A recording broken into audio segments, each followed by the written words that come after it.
Glory to Jesus. Amen. Amen. Praise to Jesus. ദൈവമേ നന്ദിയോടെ സ്തുതിക്കുന്നു. ഹല്ലേലൂയ, ഹല്ലേലൂയ, hallelujah. Thank you God, thank you God, thank you God. പിതാവേ, ഞങ്ങൾ ഈ സമയം ദൈവസന്നിധിയിലേക്ക് അടുത്തു വരുന്നു.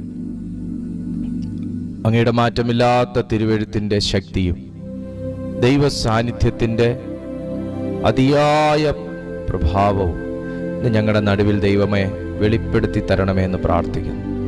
ഈ രാത്രിയിൽ ദൈവവചനം കേൾക്കാൻ ഈ കൂട്ടായ്മയിൽ കൂടിയിരിക്കുന്ന ഓരോ ദൈവജനത്തെയും നീതിസൂര്യനാകുന്ന യേശുവിൻ്റെ കരം നീട്ടി അവരെ തൊടണമേ എന്ന് ഞങ്ങൾ ദൈവത്തോട് പ്രാർത്ഥിക്കുന്നു. ദൈവം അത്ഭുതം ചെയ്തതിനായി നന്ദി, യേശുവിൻ നാമത്തിൽ തന്നെ ആമേൻ. Glory to God. സന്തോഷമുള്ള എല്ലാ ദൈവമക്കളും ശുദ്ധകരങ്ങൾ സ്വർഗത്തിലേക്ക് ഉയർത്തി യേശുവിനെ മഹത്വപ്പെടുത്തിയാട്ടെ. ഹല്ലേലൂയ. വളരെ അനുഗ്രഹീതമായ നല്ല നിമിഷത്തിനായി സ്തോത്രം ചെയ്യുന്നു. ഈ കൂട്ടായ്മയിൽ കടന്നു വന്ന എല്ലാ ദൈവമക്കൾക്കും വേഗം വരുന്ന യേശു ക്രിസ്തുവിൻ്റെ നാമത്തിൽ എൻ്റെ സ്നേഹവന്ദനം ഞാൻ അറിയിക്കുന്നു. നമ്മുടെ എല്ലാ ദിവസത്തെയും മീറ്റിങ്ങിൽ ഒത്തിരി പേർക്ക് വളരെ താല്പര്യവും ഒത്തിരി പേരെ ദൈവാത്മാവ് സ്പർശിക്കുകയും ചെയ്യുന്നുണ്ട്. എനിക്ക് നിങ്ങളോടൊരു ഹംബിൾ റിക്വസ്റ്റ് ഉള്ളത് എന്താണെന്ന് ചോദിച്ചാൽ, നിങ്ങളെല്ലാവരും എന്നെ സ്നേഹിക്കുന്നു എന്ന് എനിക്ക് മനസ്സിലാകുന്നുണ്ട്, ഞാൻ അറിയുന്നു. നിങ്ങളുടെ എല്ലാ അനുസരണത്തിനായും ഞാൻ നന്ദി പറയുന്നു. നിങ്ങൾ നമ്മുടെ ഈ വീഡിയോയിൽ നിങ്ങൾ ഇരിക്കുമ്പോൾ തന്നെ യൂട്യൂബിൽ ഇരിക്കുന്നവർ വീഡിയോയ്ക്ക് ലൈക്ക് ചെയ്തിട്ടില്ല എന്നുണ്ടെങ്കിൽ ഒരു 7 ലൈക്കാണ് ഞാനിപ്പോൾ കാണുന്നത്. നിങ്ങൾ ദയവായിട്ട് തൊട്ട് മേളിൽ കിടക്കുന്ന ഒരു തമ്പ് സിമ്പലുണ്ട്, ലൈക്കിൻ്റെ ഒരു ബട്ടൺ ഉണ്ട്. അതൊന്ന് ബട്ടൺ പ്രസ് ചെയ്യാൻ ഞാൻ എപ്പോഴും നിങ്ങളോട് പറയുന്ന കാര്യം എന്താണെന്ന് വെച്ചാൽ, നമ്മുടെ എൻഗേജ്മെൻറ്റ്സ് ഉണ്ടെങ്കിൽ ഈ വീഡിയോ കുറേ ആൾക്കാരിലേക്ക് പോവുള്ളൂ. ഞാനിവിടെ ഇരിക്കുന്നത് ഒത്തിരി ദർശനത്തോടെയാണ്. അപ്പം നമ്മുടെ വീഡിയോ ഒത്തിരി പേരിലേക്ക് എത്തണം, അവരെല്ലാം യേശുവിനെ അറിയണം. ദൈവമക്കളെ, എനിക്കൊരു വല്ലാത്ത ആർത്തിയാണ് ഈ ദൈവവചനം പറയുക എന്ന് പറയുന്നത്. ഭയങ്കര ഒരു ആർത്തിയാണ്. അപ്പോൾ അതൊരുപാട് പേര് അറിയണം, ആ ദൈവശബ്ദം കേൾക്കണം, ദൈവത്തെ യേശുവിലേക്ക് ഒത്തിരി പേർ അടുക്കണം.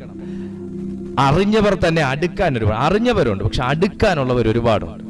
അപ്പോൾ അവരൊക്കെ യേശുവിലേക്ക് ഒന്ന് അടുക്കണം. അത് ഒരു മെസ്സേജാണ് അവരെ തൊടുന്നതെങ്കിലും അതിൽ ഞാൻ വളരെ കൃതാർത്ഥനായിരിക്കും. അതുകൊണ്ടാണ് നിങ്ങൾ ലൈക്ക് ചെയ്യണമെന്ന് ഞാൻ പറയുന്നത്. ലൈക്ക് ചെയ്താൽ എൻഗേജ്മെൻറ്റ്സ് കൂടും, അപ്പോൾ വീഡിയോ കൂടുതൽ യൂട്യൂബ് തന്നെ സജസ്റ്റ് ചെയ്യും. ദൈവം അനുഗ്രഹിക്കട്ടെ. നിങ്ങളുടെ എല്ലാവരുടെയും ആ ഒരു സ്നേഹത്തിന്, നിങ്ങളുടെ അനുസരണത്തിന് ഞാൻ ഒത്തിരി നന്ദി പറയുന്നു. എന്നെ പോഷിപ്പിക്കുന്നത് ദൈവമാണ്, എന്നെ പോഷിപ്പിക്കുന്നത് ദൈവമാണ്. ഞാൻ അതിനെ ഓർത്ത് ഞാൻ ദൈവത്തെ സ്തുതിക്കുന്നു. ഇത് നമ്മുടെ ചിന്തയ്ക്ക് ആധാരമായി ദൈവം എന്നെ ഏൽപ്പിച്ചേക്കുന്നൊരു വചനം, മലാക്കി പ്രവാചകന്റെ പുസ്തകം 4-ാമത്തെ അധ്യായം. മലാക്കി പ്രവാചകന്റെ പുസ്തകം 4-ാമത്തെ അധ്യായം 2-ാമത്തെ തിരുവചനം. മലാക്കി പ്രവാചകന്റെ പുസ്തകം 4-ാമത്തെ അധ്യായം 2-ാമത്തെ തിരുവചനം. എൻ്റെ നാമത്തെ ഭയപ്പെടുന്ന നിങ്ങൾക്കോ നീതി സൂര്യൻ തൻ്റെ ചിറകിൻ കീഴിൽ രോഗോപശാന്തിയോടുകൂടെ ഉദിക്കും. നിങ്ങളും പുറപ്പെട്ട് തൊഴുത്തിൽ നിന്ന് വരുന്ന പശുക്കിടാങ്ങളെ പോലെ തുള്ളിച്ചാടും. എന്റെ നാമത്തെ ഭയപ്പെടുന്ന നിങ്ങൾക്കോ നീതി സൂര്യൻ തൻ്റെ ചിറകിൻ കീഴിൽ രോഗോപശാന്തിയോടുകൂടെ ഉദിക്കും. ഇത്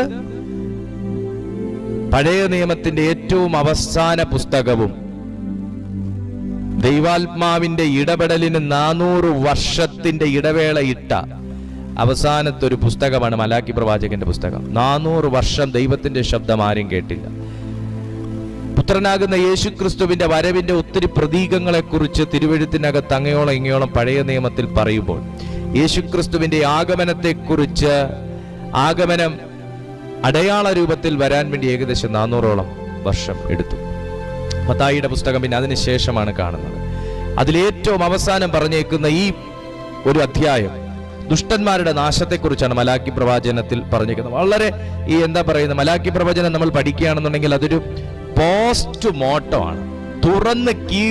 കീറി തുറന്നങ്ങ് പറയുന്ന, വളരെ ക്ലിയർ ആയിട്ട് പ്രവചിച്ച് പറയുന്ന എന്താ സംഭവിക്കാൻ പോകുന്നത് എന്നുള്ളത് വ്യക്തമായി പറയുന്ന ഒരു പുസ്തകമാണ് മലാക്കി പ്രവാചകന്റെ പുസ്തകം. ഇതിനകത്ത് യേശുക്രിസ്തുവിന്റെ വരവിന്റെ സമയത്ത് സംഭവിക്കുന്ന, യേശുക്രിസ്തുവിന്റെ മേഘപ്രത്യക്ഷതയിൽ സംഭവിക്കുന്ന കാര്യങ്ങളെക്കുറിച്ചാണ് ഈ മലാക്കി പ്രവചനം 4-ാമത്തെ അധ്യായത്തിൽ പറയുന്നത്. അതിന്റെ 1-ാമത്തെ വാക്യം ഇങ്ങനെയാ പറയുന്നത്: ചൂള പോലെ കത്തുന്ന ഒരു ദിവസം വരും, അപ്പോൾ അഹങ്കാരികളൊക്കെയും സകല ദുഷ്പ്രവർത്തിക്കാരും താളടിയാകും.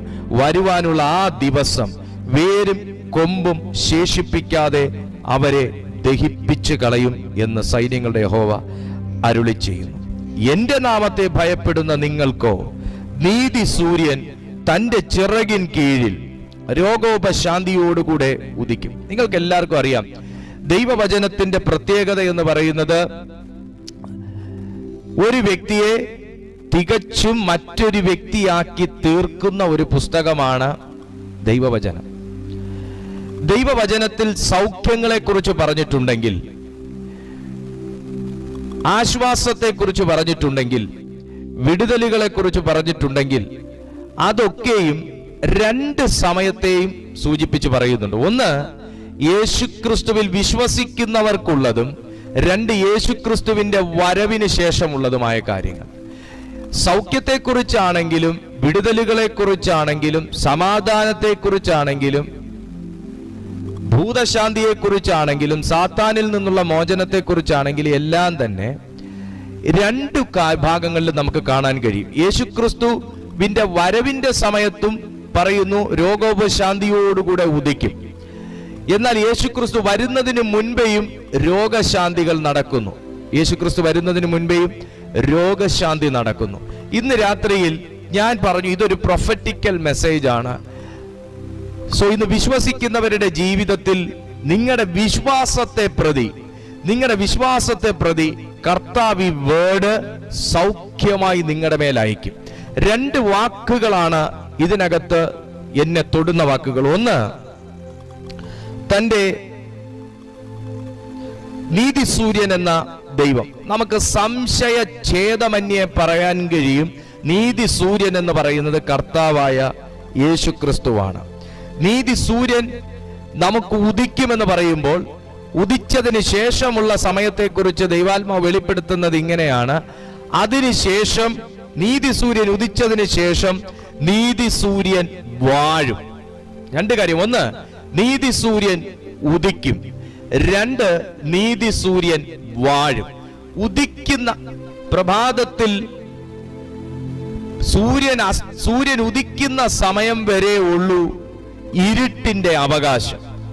സൂര്യൻ ഉദിക്കുന്ന സമയം വരെ ഉള്ളൂ ഇരുട്ടിന്റെ ഭരണം. എന്നാൽ സൂര്യൻ ഉദിച്ചു കഴിഞ്ഞാൽ ആരും ഇരുട്ടിനോട് പറയുന്നില്ല നിങ്ങൾ ഇവിടുന്ന് മാറൂ, സൂര്യൻ വരാൻ സമയമായി, അല്ലെങ്കിൽ നിങ്ങൾ ഇവിടുന്ന് മാറൂ, സൂര്യൻ വന്നു. സൂര്യന്റെ ആ കിരണങ്ങൾ, ആ പ്രകാശം ഭൂമിയിലേക്ക് വരുന്നതിനനുസരിച്ചാണ് ഇരുള് മാറുന്നത്. സൂര്യൻ വരുന്നത് കാണുമ്പോൾ ഉടനെ ഇരുളങ്ങ് മാറുകയല്ല. സൂര്യൻ അതിന്റെ പ്രഭാവത്തോടു കൂടെ തെളിഞ്ഞ ആകാശത്തിൽ നിൽക്കുന്നതും ഇരുട്ട് പൂർണ്ണമായിട്ടും ഈ പ്രപഞ്ചത്തിൽ നിന്ന് നീങ്ങുന്നതും ഒരേപോലെയാണ് എന്നതുപോലെ ഭാഗികമായി നീതി സൂര്യനായ യേശുക്രിസ്തുവിനെ ജീവിതത്തിൽ അറിഞ്ഞ ഒരു വ്യക്തിയാണ് താങ്കളെങ്കിൽ, ദൈവത്തിന് ഭാഗികമായി മാത്രം നിങ്ങളുടെ ജീവിതത്തിൽ ഒരു റോളുള്ള ഒരു വ്യക്തിയാണെന്നുണ്ടെങ്കിൽ, ഇരുട്ട് പൂർണ്ണമായി പോയില്ല എന്ന് പറഞ്ഞ് നമുക്ക് ആർക്കും കർത്താവിനെ പഴിക്കാൻ പറ്റത്തില്ല. എന്നാൽ വേദപുസ്തകം പറയുന്നു: ഒന്ന്, നീതി സൂര്യൻ ഉദിക്കും; രണ്ട്, ഉദിക്കുന്ന നീതി സൂര്യൻ വാഴും. പ്രഭാതത്തിൽ ഉദിക്കുന്ന സൂര്യൻ സന്ധ്യ വരെയും വാഴുന്നത് കൊണ്ടാണ് എവിടെയും നമുക്ക് ഇരുട്ടിനെ കാണാനായിട്ട് കഴിയാത്തത്. അപ്പോ ഉദിക്കുന്നതേ വാഴുകയുള്ളൂ, വെളിപ്പെട്ടു വരുന്നതേ വാഴുകയുള്ളൂ, വെളിച്ചമായി ഇരിക്കുന്നതേ വാഴുകയുള്ളൂ. ഇരുട്ടാണ് വാഴുന്നതെങ്കിൽ ഇരുട്ടിന്റെ എല്ലാ അനുഭവങ്ങളും വരുന്നത് പോലെ വെളിച്ചമാണ് ഒരു വ്യക്തിയുടെ ജീവിതത്തിൽ വാഴുന്നതെങ്കിൽ വെളിച്ചത്തിന്റെ അനുഭവങ്ങൾ ഓരോ വ്യക്തിയുടെ ജീവിതത്തിൽ കാണാനായിട്ട് തുടങ്ങും. ഇവിടെ നീതിസൂര്യനായ യേശുക്രിസ്തുവിന്റെ രണ്ടാം വരവിനെ കുറിച്ച് മലാക്കി പ്രവാചകൻ അതിശക്തമായി ഇവിടെ പ്രവചിക്കുമ്പോൾ തന്റെ വരവിങ്കൽ വേദപുസ്തകം പറയുന്നു രോഗോപശാന്തിയോടുകൂടെ ഉദിക്കും. രോഗോപശാന്തിയോടുകൂടെ ഉദിക്കും. അത് കർത്താവിന്റെ വരവ് തന്നെയാണ്, ഒരു സംശയവുമില്ലാതെ എനിക്ക് പറയാൻ കഴിയും. വാനമേഘങ്ങളിൽ അവൻ വരും.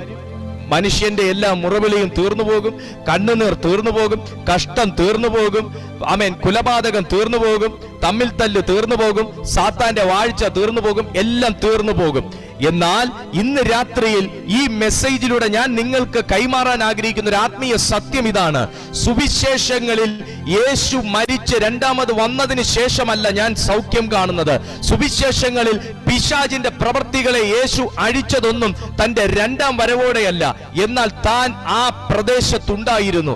യേശുക്രിസ്തു നിന്ന് ചെയ്തെടുത്തെല്ലാം സാത്താന്റെ പ്രവൃത്തികൾ അഴിഞ്ഞിട്ടുണ്ട്. യേശുക്രിസ്തു വാണ സ്ഥലങ്ങളിലെല്ലാം അതിന്റെ മിനിസ്ട്രി അതിൻ്റെതായ രീതിയിൽ തന്നെ വെളിപ്പെട്ടിട്ടുണ്ട്. യേശുക്രിസ്തു എവിടെയൊക്കെ മിനിസ്ട്രി ചെയ്തോ അവിടെയെല്ലാം സൗഖ്യങ്ങൾ ഉണ്ടായിട്ടുണ്ട്. അപ്പോസ്തലന്മാരിലൂടെ യേശുക്രിസ്തു എവിടെയെല്ലാം കടന്നു ചെന്നിട്ടുണ്ടോ അവിടെയെല്ലാം സൗഖ്യങ്ങൾ ഉണ്ടായിട്ടുണ്ട്. എന്റെ വായിൽ സൗഖ്യമെന്ന് തന്നെ വന്നുകൊണ്ടിരിക്കുന്നു. സോ ഇന്നത്തെ ഈ മെസ്സേജ് ഏതൊക്കെയോ രോഗികളുടെ മേൽ ലേപനമായി പുരളാൻ പോകുകയാണ്. ഇന്നത്തെ ഈ സന്ദേശം രോഗികളുടെ മേൽ ഒരു വൈദ്യന്റെ സ്പർശനം പോലെ, രോഗികളുടെ മേൽ ഒരു ആശ്വാസ ലേപനം പോലെ, രോഗികളുടെ മേൽ ഒരു ഔഷധം പോലെ ഈ വേദപുസ്തകത്തിന്റെ ഈ വചനം പതിക്കുക തന്നെ ചെയ്യും. ഒരുപക്ഷെ നിങ്ങൾ മറ്റൊരു വ്യക്തിയുടെ സൗഖ്യത്തിന് വേണ്ടി പ്രാർത്ഥിച്ചുകൊണ്ടിരിക്കുന്ന സമയത്തായിരിക്കാം ഈ സന്ദേശം കേൾക്കുന്നത്. കമോൺ, ഒരുപക്ഷെ മറ്റൊരു വ്യക്തിയുടെ സൗഖ്യത്തിന് വേണ്ടി നിങ്ങൾ പ്രാർത്ഥിച്ചുകൊണ്ടിരിക്കുകയായിരിക്കാം. മറ്റൊരു വ്യക്തിയുടെ പൊറുതിക്ക് വേണ്ടി നിങ്ങൾ പ്രാർത്ഥിച്ചുകൊണ്ടിരിക്കുകയായിരിക്കാം. മറ്റൊരു വ്യക്തിയുടെ ആശ്വാസത്തിന് വേണ്ടി നിങ്ങൾ പ്രാർത്ഥിച്ചുകൊണ്ടിരിക്കുകയായിരിക്കാം. ഇന്ന് രാത്രിയിൽ നീതി സൂര്യനായ യേശുവിന്റെ ചിറകിൽ നിന്ന് ഒരു റേ നിന്റെ മേൽ, നീ പ്രാർത്ഥിക്കുന്നവരുടെ മേൽ ഇന്ന് രാത്രി വെളിപ്പെടുകയാണെന്നുണ്ടെങ്കിൽ അവൻ വാഴാൻ തുടങ്ങും. ഞാൻ പറഞ്ഞല്ലോ, പ്രകാശത്തിൽ പ്രഭാതത്തിൽ വിടർന്നു വരുന്ന സൂര്യൻ വാഴാത്തടുത്തോളം കാലം അവിടെ ഒരു ഇരുട്ടും വിട്ടുപോകാൻ പോകുന്നില്ല. എന്നാൽ സൂര്യൻ ആ സ്ഥാനം ഏറ്റെടുത്തു കഴിഞ്ഞാൽ ഇരുട്ടിനെ ആരും ശാസിക്കാതെ പോകുന്നത് പോലെ ഇന്ന് രാത്രി നിന്റെ കുടുംബത്തിനകത്തൊരു നീതി സൂര്യന്റെ പ്രത്യക്ഷത, നീതി സൂര്യന്റെ പ്രത്യക്ഷത ഇന്ന് രാത്രി വെളിപ്പെടാൻ പോകുകയാണ്. ചിറക് എന്നൊരു വാക്ക് അവിടെ പറഞ്ഞിട്ടുണ്ട്. ചിറക് എന്നൊരു വാക്ക്, ചിറക് എന്ന വാക്കിന് എബ്രായ പദം കനാഫ് എന്നാണ്. ഖനാഫ് എന്നാണ്. ഖനാഫ് എന്ന വാക്കിന് എന്റെ നാമത്തെ ഭയപ്പെടുന്ന നിങ്ങൾക്കോ നീതി സൂര്യൻ തന്റെ ചിറകിൻ കീഴിൽ, തന്റെ ചിറകിൻ കീഴിൽ, ചിറകിൻ കീഴിൽ, ചിറക് എന്ന വാക്കിന് ഖനാഫ് എന്നാണ് എബ്രായ പദമെങ്കിൽ അതിന്റെ വിവർത്തനങ്ങൾ ഇങ്ങനെയാണ് വരുന്നത്: അറ്റം, അരിക്, ചിറക് വിരിച്ചിരിക്കുന്നത് എന്നൊക്കെയാണ് കനാഫ് എന്ന വാക്കിന്റെ മലയാള വിവർത്തനങ്ങൾ വരുന്നത്. ഇവിടെ വ്യക്തമായി നമുക്ക് പറയാനായിട്ട് കഴിയും, താൻ ഭൂമിയിലുള്ള എല്ലാവർക്കും സൗഖ്യം അരുളും എന്ന് പറയുന്നതോടൊപ്പം തന്നെ എല്ലാവരെയും സൗഖ്യമാക്കുന്നതിനായി ക്രിസ്തുവിന്റെ ചിറകിൽ നിന്നും പുറപ്പെടുന്ന പ്രഭാ കിരണങ്ങളെയാണ് ഇവിടെ കനാഫ് എന്ന വാക്കുകൊണ്ട്, എബ്രായ പദം കൊണ്ട് അർത്ഥമാക്കിയിരിക്കുന്നത്. കിരണങ്ങൾ അല്ലെങ്കിൽ രശ്മികൾ. ചുരുക്കി പറഞ്ഞാൽ നിങ്ങൾക്ക് ഇതുമായി ബന്ധപ്പെട്ട് ഞാൻ പറയുമ്പോൾ ഒത്തിരി കാര്യങ്ങൾ പുതിയ നിയമത്തിൽ സംഭവിച്ചത് നിങ്ങൾക്ക് അറിയാൻ കഴിയും. യേശു ഈ ഭൂമിയിൽ ഷോള് ധരിച്ചുകൊണ്ടാണ് നടന്നത്. യഹൂദന്മാരൊക്കെ അങ്ങനെയാണ്, ഷോള് ധരിച്ചുകൊണ്ടാണ് നടക്കുന്നത്.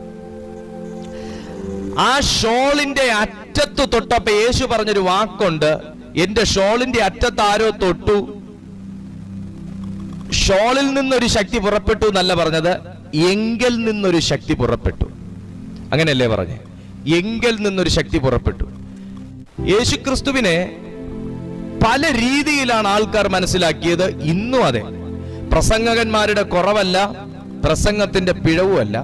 യേശുവിനെ മനസ്സിലാക്കിയേക്കുന്ന, യേശു എന്ന ആ വേർഡിനെ നമ്മൾ മനസ്സിലാക്കിയേക്കുന്ന ഒരു രീതിക്കകത്താണ് ഈ ഒരു പ്രശ്നമുള്ളത്. സൗഖ്യമാകുന്നത്, പ്രിയപ്പെട്ടവരെ, സൗഖ്യമാകുന്നത് നിങ്ങൾ ഒരിക്കലും കരുതരുത് ഒരു വ്യക്തി വന്ന് തലയെ കൈവച്ചാലേ സൗഖ്യമാവുള്ളൂ.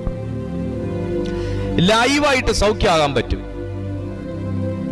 ഞാൻ ആ സൗഖ്യമൊക്കെ എന്റെ പ്രാർത്ഥനാ മുറിയിൽ അനുഭവിച്ചിട്ടുള്ള വ്യക്തിയാണ്. എനിക്കൊക്കെ വേണ്ടി പ്രാർത്ഥിക്കാൻ ആൾക്കാര് കുറവായിരുന്ന സമയങ്ങളുണ്ടായിരുന്നു. എന്നാൽ ഞാൻ ഈ പറയുന്ന ഖനാഫിന്റെ ശക്തി അനുഭവിച്ച വ്യക്തിയാണ്, അനുഭവിച്ചുകൊണ്ടിരിക്കുന്ന വ്യക്തിയാണ്. നമുക്ക് സൗഖ്യം കേവലം ശരീരത്തിന് മാത്രമാണോ വേണ്ടത്? കേവലം ശരീരത്തിന് മാത്രമല്ല സൗഖ്യം വേണ്ടത്. ആദ്യം സൗഖ്യം വേണ്ടത് മനസ്സിനാണ്, ചിന്തകൾക്കാണ്. വ്രണപ്പെട്ട ചിന്തകൾക്കകത്ത് ഒരിക്കലും നല്ല ചിന്തകൾ വരികയില്ല. വ്രണം കൊണ്ട ചിന്തകൾക്കകത്ത് ഒരിക്കലും നല്ല ചിന്തകൾ വരികയില്ല. നിങ്ങൾക്ക് മുറിവുണ്ടോ, നിങ്ങൾക്ക് മുറിപ്പാടുകളുണ്ടോ, നിങ്ങൾ ഉറപ്പായിട്ട് മറ്റുള്ള വ്യക്തികളെയും മുറിവേൽപ്പിച്ചിരിക്കും.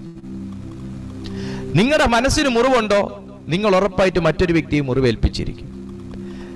നിങ്ങൾക്ക് അസമാധാനമാണോ, നിങ്ങളുടെ ഹൃദയത്തിനൊരു സ്വസ്ഥതയില്ലേ, നിങ്ങൾ ഉറപ്പായിട്ട് മറ്റൊരു വ്യക്തിയെയും അസ്വസ്ഥപ്പെടുത്തിയിരിക്കും. നിങ്ങൾ ഹാപ്പി അല്ലേ, മറ്റൊരു വ്യക്തിയുടെ ഹാപ്പിനെസ്സിനെ നിങ്ങൾ തകർത്തിരിക്കും. അത് നിങ്ങളുടെ കുറ്റമല്ല, അത് നിങ്ങളുടെ കുറ്റമല്ല. അത് നമ്മുടെ കുറ്റമല്ലാത്തത് കൊണ്ടാണ് പുത്രനെ ഇങ്ങോട്ട് തരാൻ പിതാവിന് മനസ്സ് തോന്നിയത്. മനസ്സിലാക്കുക, നിങ്ങളുടെ ഉള്ളിൽ സ്നേഹമില്ലേ, നിങ്ങൾക്ക് ആരെ സ്നേഹിക്കാൻ പറ്റും? ആരെ സ്നേഹിക്കാൻ പറ്റത്തില്ല. നിങ്ങൾക്ക് സൗഖ്യമില്ലേ, നിങ്ങൾക്ക് ആരെ സൗഖ്യമാക്കാൻ പറ്റും? പറ്റത്തില്ല. എന്നാൽ വേദപുസ്തകം പറയുന്നു, വാഴുന്ന ഒരു നീതിസൂര്യനുണ്ട്. വാഴുന്ന ഒരു നീതിസൂര്യൻ. വാഴുന്ന നീതിസൂര്യന്റെ പ്രത്യേകത എന്താണെന്ന് ചോദിച്ചാൽ, സൂര്യനിൽ ഇരുട്ടില്ല. സൂര്യൻ എവിടെയെങ്കിലും ഇരുണ്ടു പോകുന്നത് നിങ്ങൾ കണ്ടിട്ടുണ്ടോ? സൂര്യൻ ഇവിടുന്ന് മറഞ്ഞാലും മറ്റൊരിടത്ത് ഉദിക്കുക ചെയ്യുന്ന, അത് അതിൻ്റെ തന്നെ ഒരു എന്താ പറയുക, നൈസർഗിക സ്വഭാവമാണ്. സൂര്യന്റെ നൈസർഗിക സ്വഭാവമാണ്. സൂര്യൻ ഇവിടുന്ന് മുങ്ങിയാലും മറ്റൊരിടത്ത് പൊങ്ങുക ചെയ്യുന്നത്. അതുകൊണ്ട് സൂര്യൻ അസ്തമിച്ചു നമ്മൾ പറയും, അസ്തമിച്ചു. പക്ഷെ ഒരു കാര്യം എന്ന് വെച്ചാൽ പുള്ളി ഇരുണ്ടു പോകുവാന്നല്ല, ഇവിടുന്ന് മുങ്ങി മറ്റൊരിടത്ത് പൊങ്ങി. അതിനകത്ത് നമുക്ക് ഇരുട്ട് വന്ന് സൂര്യനെ മൂടി നടക്കൂല.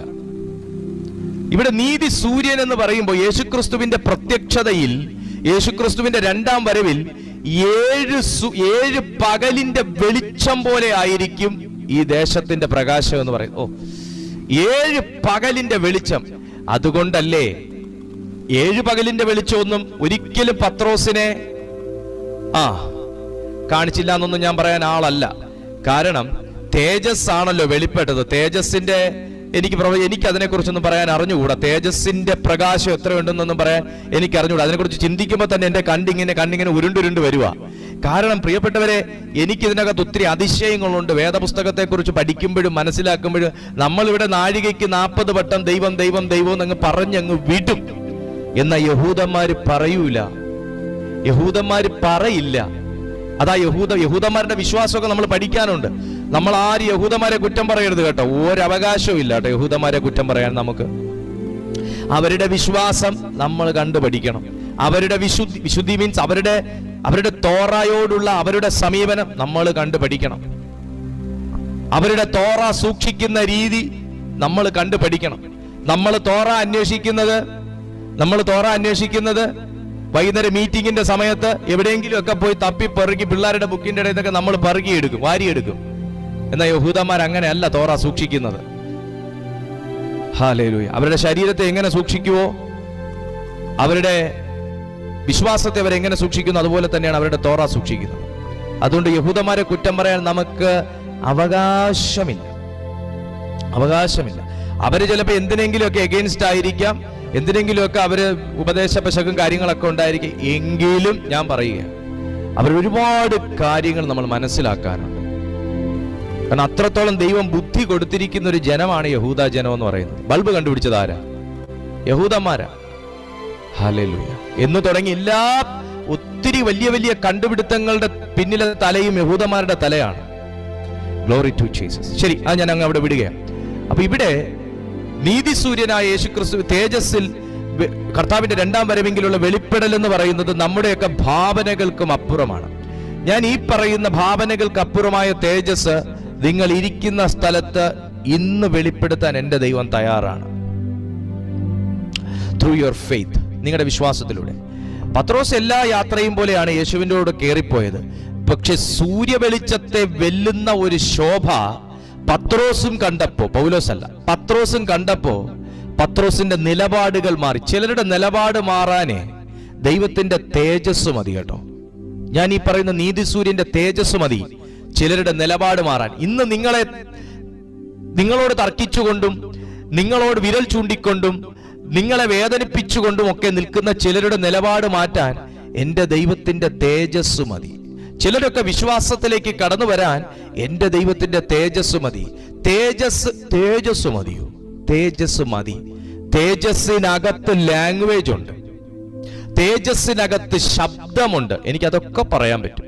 തേജസ്സിനകത്ത് ഉപദേശമുണ്ട്, തേജസ്സിനകത്ത് തിരുത്തലുകളുണ്ട്, തേജസ്സിനകത്ത് സൗഖ്യമുണ്ട്, തേജസ്സിനകത്ത് സ്നേഹമുണ്ട്, തേജസ്സിനകത്ത് എല്ലാം ഉണ്ട്. ഒരുപാട് വലിയ ഒന്നും അവിടെ പറഞ്ഞില്ല, പ്രഭാഷണമൊട്ട് യേശു നടത്തിയുമില്ല. പൗലോസ് തേജസ്സിനകത്തേക്ക് വന്നപ്പോൾ ഒരു പ്രഭാഷണം യേശു നടത്തിയില്ല. പേര് വിളിച്ചതേ ഉള്ളൂ, വന്ന ഉദ്ദേശം പറഞ്ഞതേ ഉള്ളൂ. ബാക്കി മുഴുവൻ സംസാരിച്ചതും പൗലോസിനെ കൊണ്ട് ഈ ലേഖനം എഴുതിച്ചതും പൗലോസ് സത്യം അറിഞ്ഞതും പൗലോസിന് സ്വർഗത്തിൽ പോകണമെന്ന് തോന്നിയതും പൗലോസിന് എല്ലാം ഉപേക്ഷിക്കണമെന്ന് തോന്നിയതും പൗലോസിനെല്ലാം ചപ്പന്നും ചവറന്നും എണ്ണിച്ചതൊന്നും 2 മണിക്കൂറത്തെ നീണ്ട പ്രസംഗത്തിനകത്തല്ലായിരുന്നു. ഈ ചിറകിൽ നിന്ന് വിരിഞ്ഞ, ഞാൻ ഇങ്ങനെയാ മനസ്സിലാക്കുന്നത്, ഏതോ ഒരു ചിറകിൽ നിന്ന്,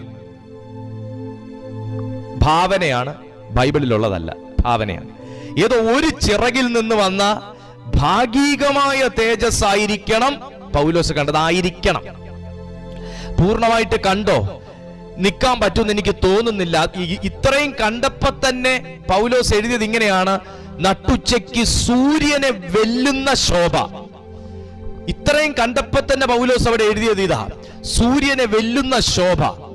അപ്പോ ഈ തേജസ്സിനെ കുറിച്ചൊക്കെ നമുക്ക് പ്രസംഗിക്കുക എന്ന് പറയുന്നത്,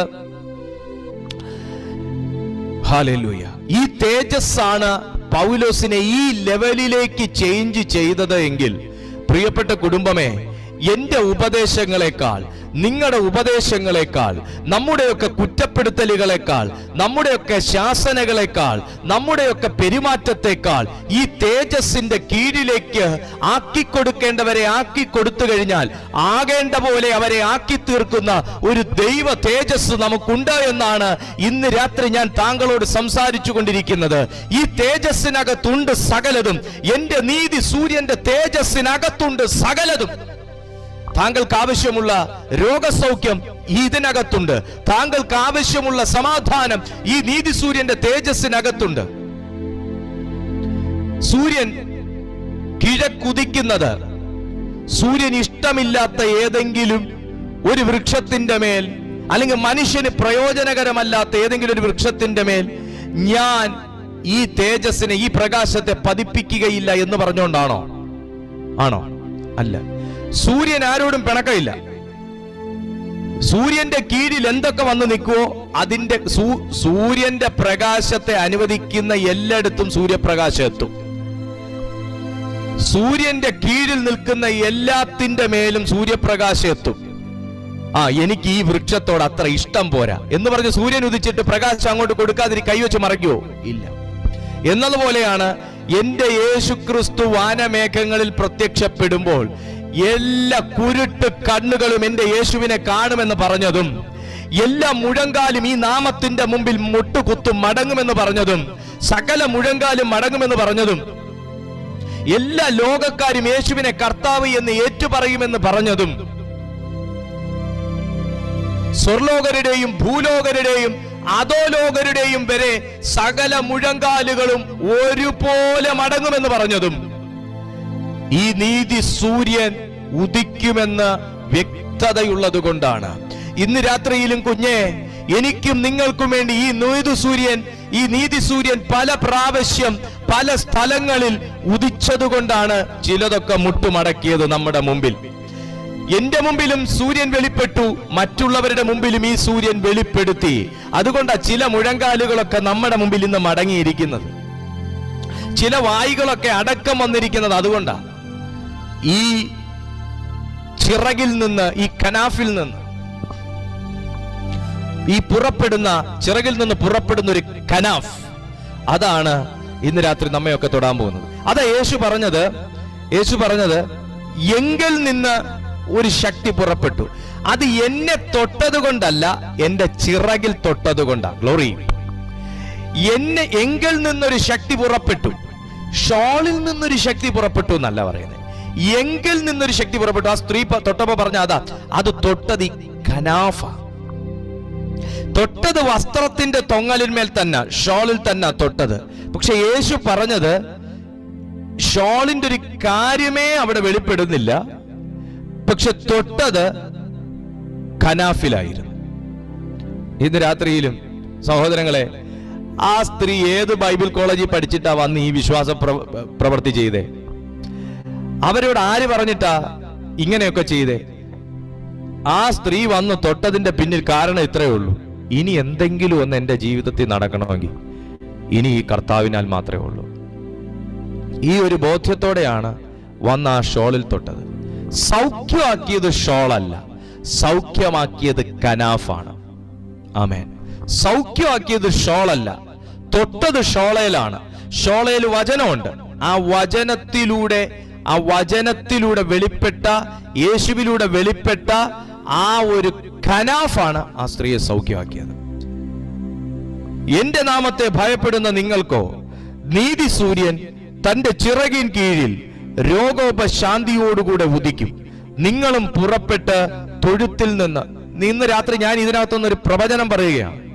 രോഗത്താൽ നിങ്ങൾ എവിടെയെങ്കിലും ബന്ധിക്കപ്പെട്ട് കിടക്കുകയാണെങ്കിൽ, ശാപരോഗങ്ങളാൽ നിങ്ങൾ വലയുകയാണെങ്കിൽ, രോഗത്തിനൊരു പൊറുതി നിങ്ങൾക്ക് വരുന്നില്ലെങ്കിൽ, എത്ര ചികിത്സിച്ചിട്ടും നിങ്ങൾക്ക് സൗഖ്യം വരുന്നില്ലെങ്കിൽ, നിങ്ങൾ സമ്പാദിച്ചതും നിങ്ങൾ കടം വാങ്ങിയതും എല്ലാം ഈ രോഗത്തിനു വേണ്ടി ചിലവഴിക്കേണ്ടി വരുന്നതായി ആരെങ്കിലും ഇന്ന് രാത്രി കാണുന്നുണ്ടെങ്കിൽ, ഞാൻ വ്യക്തമായിട്ട് നിങ്ങളോട് പറയുന്നു, ഒരു നീതി സൂര്യൻ നിങ്ങളുടെ ജീവിതത്തിൽ ഇന്ന് രാത്രി ഉദിക്കാൻ പോകുകയാണ്. അവന്റെ മേൽ നിന്നുള്ളൊരു കനാഫ് നിന്നെ തൊടാൻ പോകുകയാണ്. അവന്റെ കനാഫ് നിന്നെ സ്പർശിക്കാൻ പോകുകയാണ്. അടുത്ത ദൂതതാ വരുന്നു.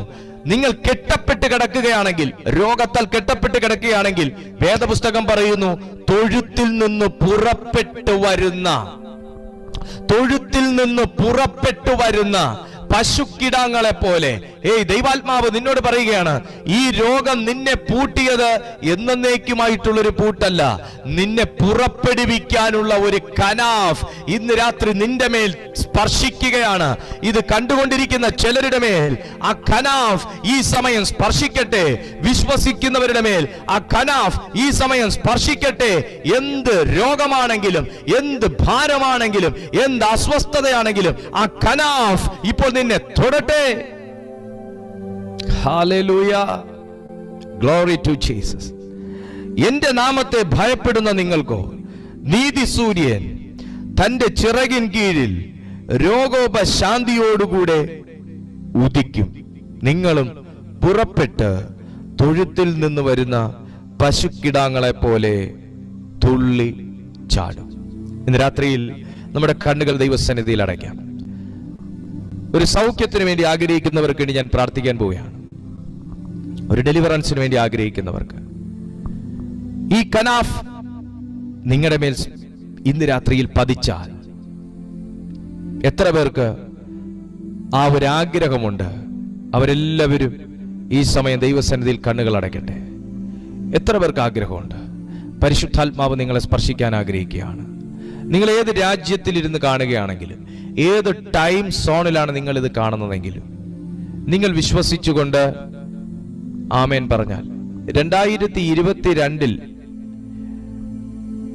പ്രസംഗിച്ച പ്രസംഗങ്ങളിലൂടെ ദൈവാത്മാവ് ഇന്നും പലരെയും സ്പർശിക്കുന്നുണ്ട്. എന്നെയും പല ദൈവദാസന്മാർ ശുശ്രൂഷിച്ച പഴയ വചനങ്ങളിലൂടെ ഇന്നും ദൈവം എന്നോട് സംസാരിക്കുന്നുണ്ട്. അതുകൊണ്ട് ദൈവത്തിന് ഒരു കാര്യവും അസാധ്യമല്ല. നമുക്കാണ് ഈ അസാധ്യതകളും മുൻവിധികളും എല്ലാം. ദൈവത്തിന്റെ വചനത്തിന് ഒരു വ്യക്തിയുടെ ജീവിതത്തിൽ എന്തും ചെയ്യാൻ കഴിയും. അതുകൊണ്ട് എല്ലാ കണ്ണുകളും ദൈവസന്നിധിയിൽ അടയട്ടെ. ഇന്ന് രാത്രി പ്രാർത്ഥിച്ച് ഒരു സൗഖ്യം, അത് നിങ്ങൾക്കാണോ നിങ്ങളുടെ തലമുറകൾക്കാണോ, ആർക്കാണെങ്കിലും ഇന്ന് വിശ്വസിച്ച് പ്രാർത്ഥിക്കുന്നവരുടെ ജീവിതത്തിൽ ഈ രോഗസൗഖ്യത്തിന്റെ വലിയ വ്യാപാരം സാക്ഷ്യങ്ങളുണ്ടാകും.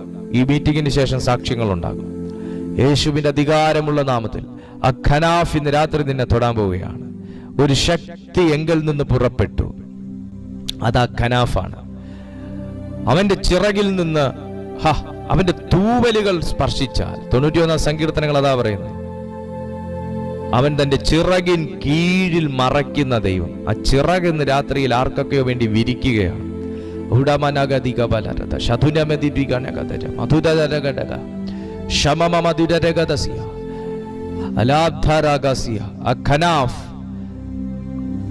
നിന്റെ ജീവിതത്തിലേക്ക് സ്പർശിക്കുന്ന ആ ഖനാഫ്, നിന്റെ ജീവിതത്തിലേക്ക് സ്പർശിക്കുന്ന ഒരു പ്രത്യേകമായ സമയം ഇപ്പോൾ അവിടെ തുറക്കുകയാണ്.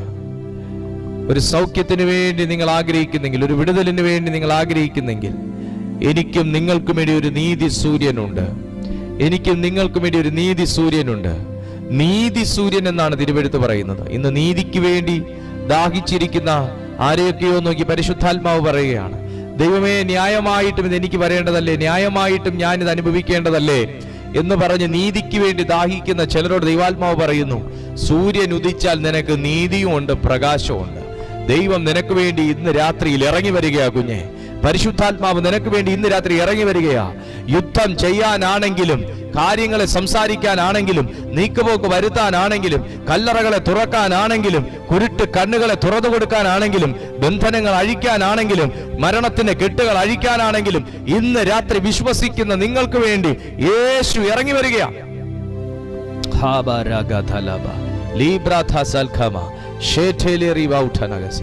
സ്വർഗീയ പിതാവേ, ജനത്തെ ദൈവകരങ്ങളിൽ സമ്പൂർണ്ണമായി സമർപ്പിക്കുന്നു. സ്വർഗം ഇവരെ മാനിക്കണം, പരിശുദ്ധാത്മാവ് ഇവരെ അനുഗ്രഹിക്കണം. സ്വർഗത്തിന്റെ വലിയ കരം ഇവരുടെ ജീവിതത്തിൽ ദൈവം വെളിപ്പെടുത്തണം. അത്ഭുതകരം ഇവരെ മേൽ തൊടണം. ഇവരെ ദൈവം അനുഗ്രഹിച്ച് ആശീർവദിക്കണം. കർത്താവിന്റെ ശക്തി ഇവരുടെ മേൽ വെളിപ്പെടുത്തണം. ഇപ്പോൾ സൗഖ്യത്തിന് വേണ്ടി പ്രാർത്ഥിക്കുന്ന ഓരോ ദൈവമക്കളുടെയും ജീവിതത്തിൽ കർത്താവേ, അവിടുത്തെ ജീവനുള്ള കരമൊന്ന് വെക്കണമെന്ന് ഞാൻ അപേക്ഷിക്കുന്നു. അവിടുത്തെ ജീവനുള്ള കരമൊന്ന് വെക്കണമെന്ന് ഞാൻ അപേക്ഷിക്കുന്നു. അവിടുത്തെ ജീവനുള്ള കരമൊന്ന് വെക്കണമെന്ന് ഞാൻ അപേക്ഷിക്കുന്നു. ഇവരുടെ കെട്ടുകൾ അഴിഞ്ഞു തുടങ്ങട്ടെ, ബന്ധനങ്ങൾ അഴിഞ്ഞു തുടങ്ങട്ടെ, എല്ലാ പോരാട്ടങ്ങളും ശമിക്കട്ടെ. യേശുവിൻ നാമത്തിൽ, യേശുവിൻ നാമത്താൽ, യേശുവിൻ നാമത്താൽ ഇന്ന് രാത്രിയിൽ അത് സംഭവിക്കട്ടെ ഡാഡി. സംഭവിക്കട്ടെ പിതാവേ, സംഭവിക്കട്ടെ പിതാവേ.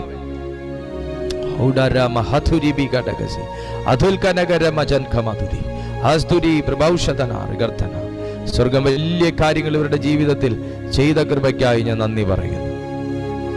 എല്ലാ മഹത്വം അങ്ങേക്ക്, യേശുവിൻ നാമത്തിൽ തന്നെ, ആമേൻ. ദൈവമായ കർത്താവ് നിങ്ങളെ അനുഗ്രഹിക്കട്ടെ. നമ്മുടെ ബാക്കിയുള്ള സന്ദേശങ്ങൾ കണ്ടിട്ടില്ലാത്തവർ ഇതിൻ്റെ പുറകോട്ടുള്ള വീഡിയോസൊക്കെ കാണാനായിട്ട് ഉത്സാഹിക്കുക. കർത്താവ് നിങ്ങളോട് സംസാരിക്കും. ദൈവം നിങ്ങളെ അനുഗ്രഹിക്കുക തന്നെ ചെയ്യും. ആമേൻ. ഇപ്പോൾ ഓക്കെ, ഞാൻ ആശീർവാദം പറയാം. നിങ്ങൾക്ക് ആർക്കെങ്കിലും പ്രാർത്ഥനാ വിഷയം ഉണ്ടെങ്കിൽ നിങ്ങൾക്ക് ഈ നമ്പറിൽ വിളിക്കാവുന്നതാണ്. ഞങ്ങൾ നിശ്ചയമായിട്ട് നിങ്ങൾക്കായിട്ട് പ്രാർത്ഥിക്കും. ഈ നമ്പറിൽ തന്നെ നിങ്ങൾക്ക് സന്ദേശങ്ങളും വാട്സാപ്പിലൂടെയും മറ്റുമൊക്കെ അയക്കാനുള്ള അവസരവും ഉണ്ട്. പിതാവായ ദൈവത്തിൻ്റെ സ്നേഹവും പുത്രനായ യേശുക്രിസ്തുവിൻ്റെ കൃപയും പരിശുദ്ധാത്മാവിൻ്റെ കൂട്ടായ്മയും കാവലും ഈ മീറ്റിങ്ങിൽ ഇതുവരെയും അറ്റൻഡ് ചെയ്ത എല്ലാ ജനത്തോടും ഇന്നും എന്നും കർത്താവിൻ്റെ വരവ് വരെയും ഉണ്ടായിരിക്കുമാറാകട്ടെ. ആമേൻ. ജയം നൽകിയ ദൈവത്തിന് സ്തോത്രം. ഹല്ലേലൂയ, ഹല്ലേലൂയ, ഹല്ലേലൂയ. ദൈവമായ കർത്താവ് നിങ്ങളെല്ലാവരെയും അനുഗ്രഹിക്കട്ടെ. ദൈവം നിങ്ങളെല്ലാവരെയും ശക്തീകരിക്കട്ടെ. Menaka aunty, Mridula sister, Annamma aunty, Sheeba aunty, Reena sister, Jinu brother, എല്ലാവരെയും കർത്താവ് ധാരാളമായിട്ട് അനുഗ്രഹിക്കട്ടെ, മാനിക്കട്ടെ എന്ന് ഞാൻ ആത്മാർത്ഥമായി പ്രാർത്ഥിക്കുന്നു. ആമേൻ. Galaxy, okay, Jiji Bose, Liji, Shiji, Shirley, Dayson, എല്ലാവരെയും കർത്താവ് മാനിക്കട്ടെ, അനുഗ്രഹിക്കട്ടെ. Okay, God bless you, God bless you. എല്ലാവർക്കും ഒരു ശുഭരാത്രി നേരുന്നു. യൂട്യൂബിൽ ഞങ്ങളെ കാണുന്നവർക്കും ദൈവം എല്ലാ നന്മകളാലും നിറയ്ക്കട്ടെ എന്ന് ഞാൻ ആശംസിക്കുന്നു. God bless you. അടുത്ത ദിവസം കാണുന്നത് വരെ കർത്താവ് തൻ്റെ ചിറകിൻ കീഴിൽ എല്ലാവരെയും മറയ്ക്കട്ടെ. God bless you. Good night.